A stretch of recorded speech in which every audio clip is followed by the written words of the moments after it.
gateway of India, at first instance, ladies and gentlemen, appears to be an odd place for us to enter into the type of conversations we've been having today. It was, after all, built to commemorate a state visit of a foreign invader.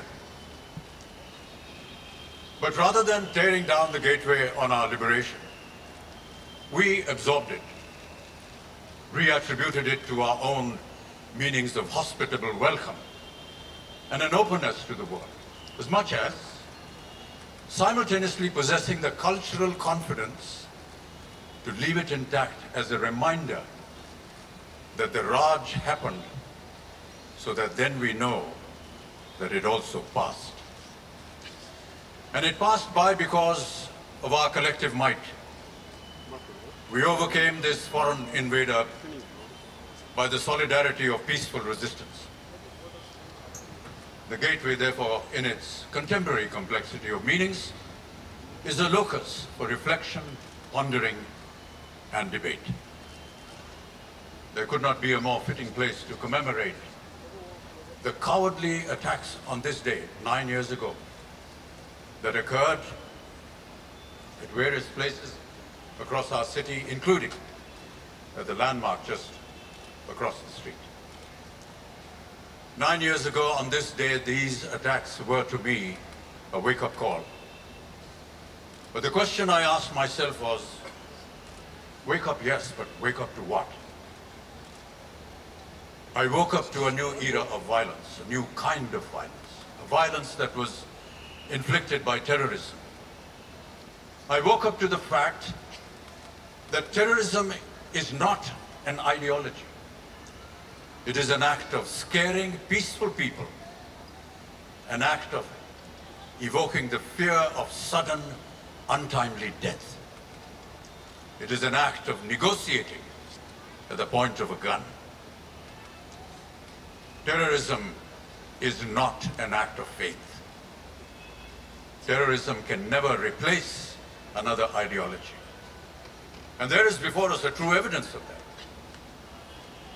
Ladies and gentlemen, the same children who held the same guns and ammunition in the trenches of Afghanistan to fight a foreign invasion of their land, the same children who were paid wages and salaries to kill and be killed in those battles, became professional mercenaries after they began to use the same training and weapons out of hatred, malice, and vengeance.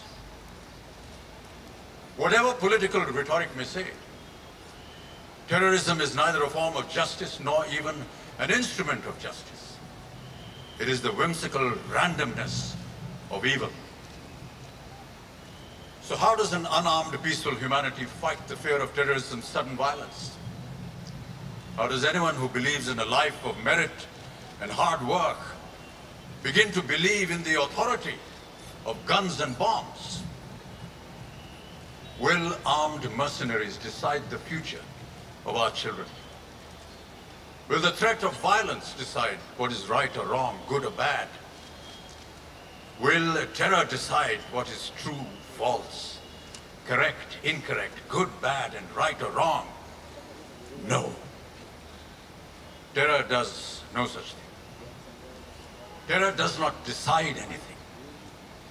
Terror only hopes to establish the bluff that evil can be stronger than natural humanity, that hate is mightier than love.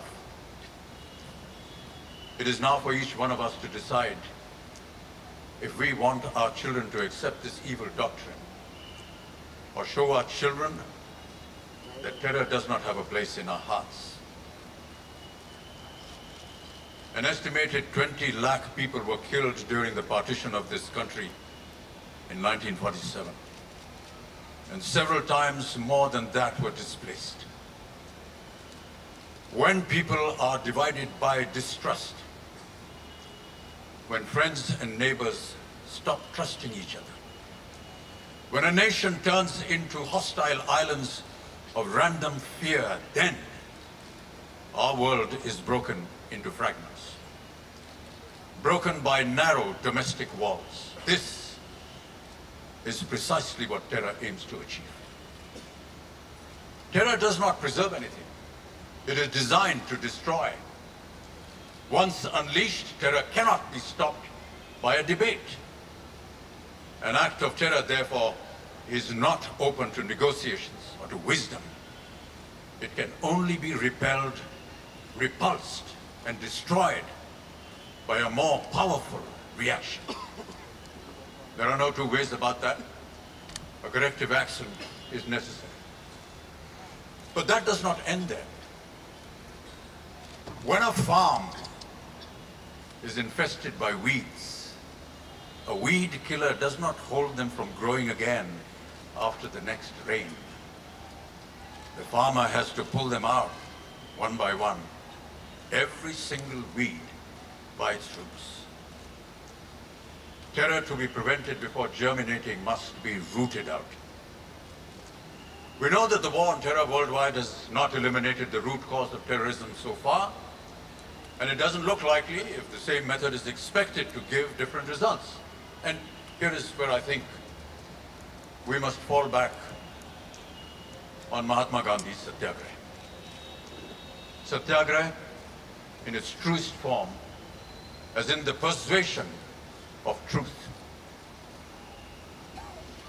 Ladies and gentlemen, the perception that moderates are not relevant in the war on terror is a rather myopic and short-sighted vision.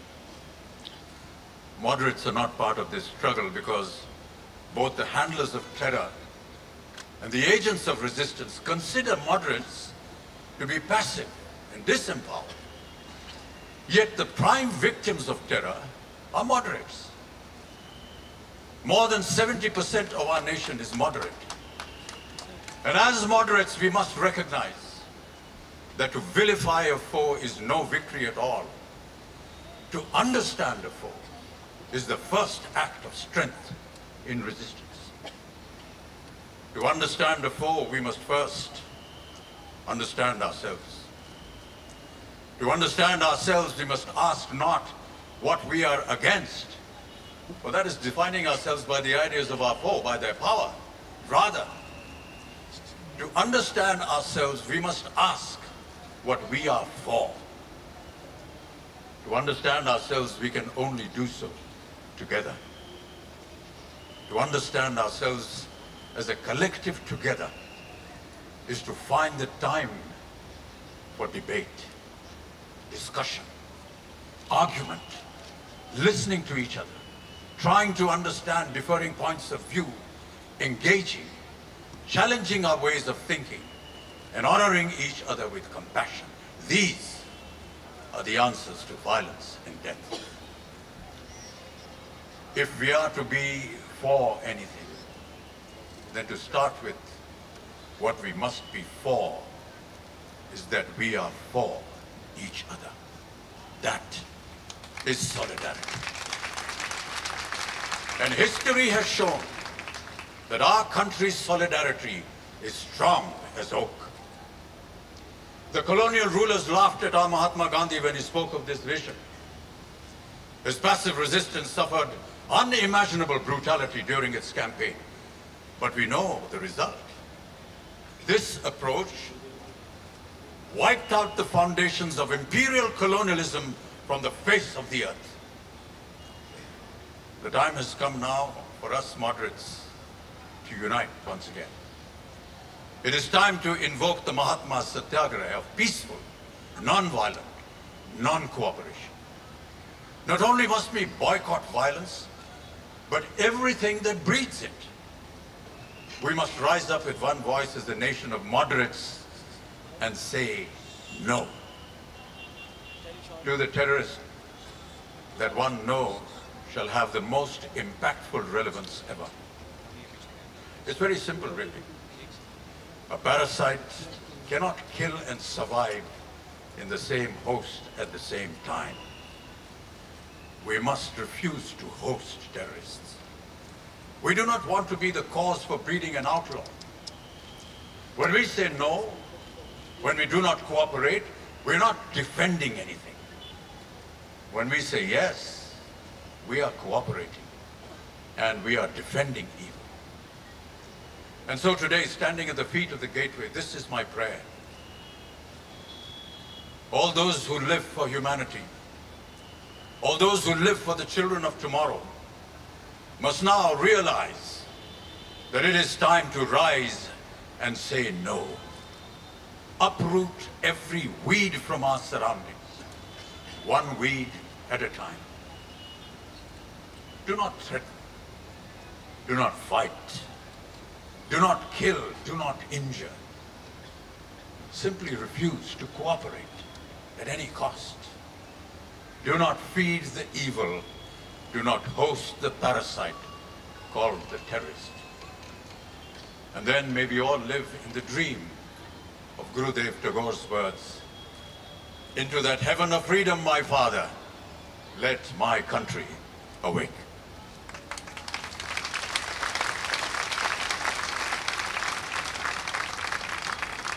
अंत में आपके सामने पूज्य बाबूजी की एक कविता पढ़ना चाहूँगा जो मैं समझता हूँ कि आज के इस कार्यक्रम से संबंध रखती है और उसे एक स्वर, एक दिशा दिखाती है। कविता का शीर्षक है खून के छापे। खून के छापे। ये एक स्वप्न है, एक समीक्षा है। सुबह सुबह से उठकर क्या देखता हूं कि मेरे द्वार पर खून रंगे हाथों के कई छापे लगे हैं।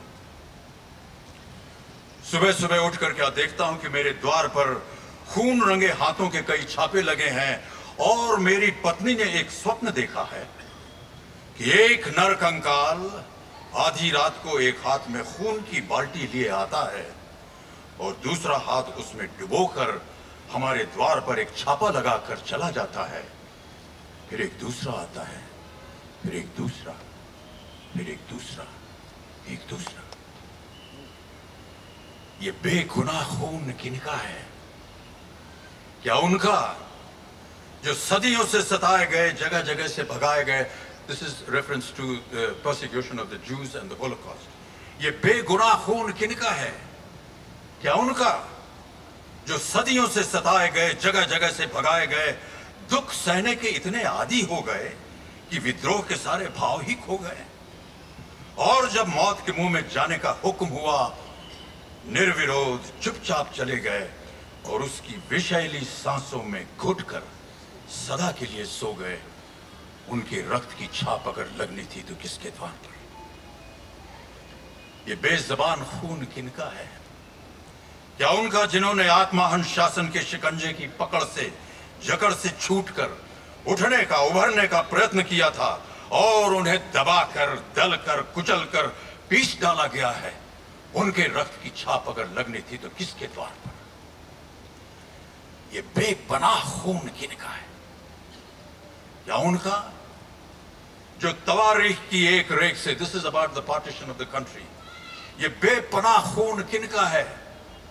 क्या उनका जो तवारीख की एक रेख से अपने ही वतन में जला वतन है, जो बहुमत के आवेश पर, सनक पर, पागलपन पर अपराधी दंड और वध्य करार दिए जाते हैं, निर्वास, निर्धन, निर्वसन, निर्मम कत्ल किए जाते हैं? उनके रक्त की छाप अगर लगनी थी तो किसके द्वार पर? ये बेमालूम खून किनका है?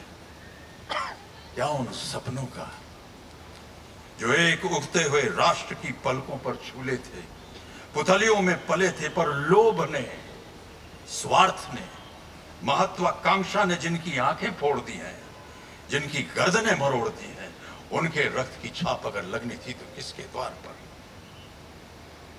ये जवान खून किनका है?